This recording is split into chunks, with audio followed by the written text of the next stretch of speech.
Attorney Ralph Sevilla, sa po imuhag parting words, attorney? Well, who does not want peace, no? But para gunako, it should be pursued, no? Peace with justice, no? Peace with kanang peace in a civilized and orderly world, and at the same time, no, both parties must discuss peace in all good faith, no? And more importantly, in pursuing peace, we should not ano, dili nato tagud-taguron ning Pilipinas, no?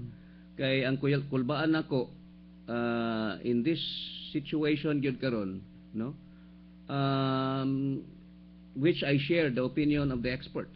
Okay. No? We might be able to attain it, but basig atong i-dismember ang Pilipinas niani.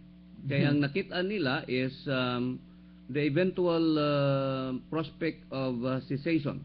Okay. No? So I hope it would not happen. It did not happen in pursuing our independence, no? Several years back, and it should not, and it must not happen this time. That's Attorney Ralph Sevilla, and for you, Congressman Magdalo, Representative Congressman Ashley Asidilio, sa imong parting words atong mga kapamilya, sir. Foremost, ang atong concern ani diri sa nahitabo, Edison, no, is that the trust between government and the MILF has been shattered because of the attack of the MILF on the PNP SAF troopers.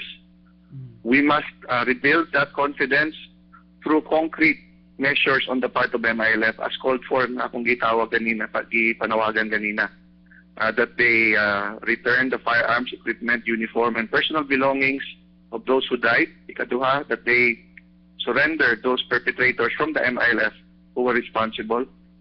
Because like Attorney Sevilla said, there must be peace, but it should be peace with justice. And during this time, ato ning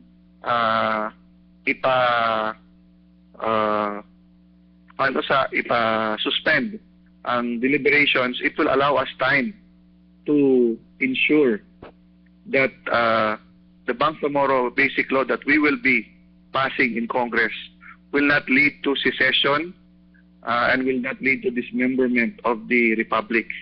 Because along with peace, with justice, peace should come without surrender. Peace without surrender. The government is supreme and sovereign in its will, and this should be used, and this sovereign will should be used ultimately to determine the best for all concerned, not only for all Muslims but also for all Filipinos. The national interest should be supreme and must be protected, even if we consider giving autonomous government to our Muslim brothers in Mindanao. I see. That's very well said. And gentlemen, by the way, akong mga bisita, mga kapamilya, akong pasalamatan sila si once again Attorney Ramses Villa Gunsalo. Thank you, sir. Thank you for. You're welcome, sir. And also Attorney Ralph Sevilla. Thank you, sir. Always my pleasure. And of course, Magdalo Representative Congressman Ashley Asidilio.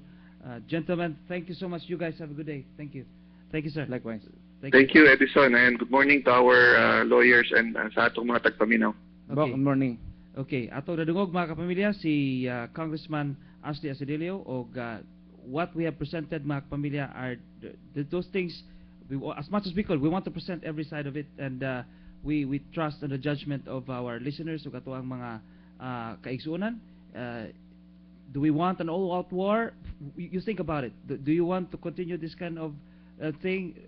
Sometimes you have to give in order to get. What is that? It's all up to you, no?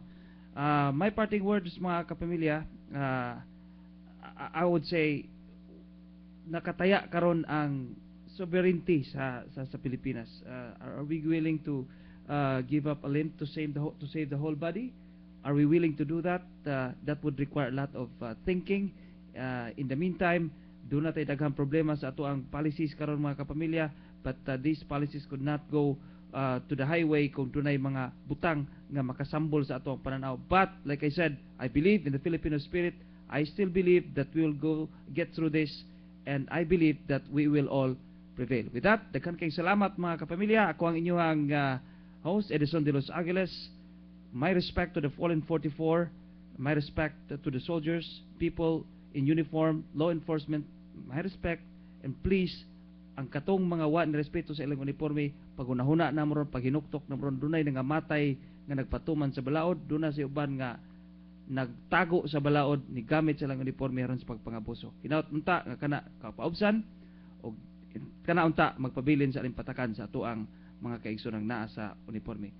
Sir, thank you kayo. You're welcome, sir. Thank you. And next time mga kapamilya, next week, hopefully mag-abot ya punta diri sa atuang programang atong banat. Ko si Edison de los Angeles, maayong bunta.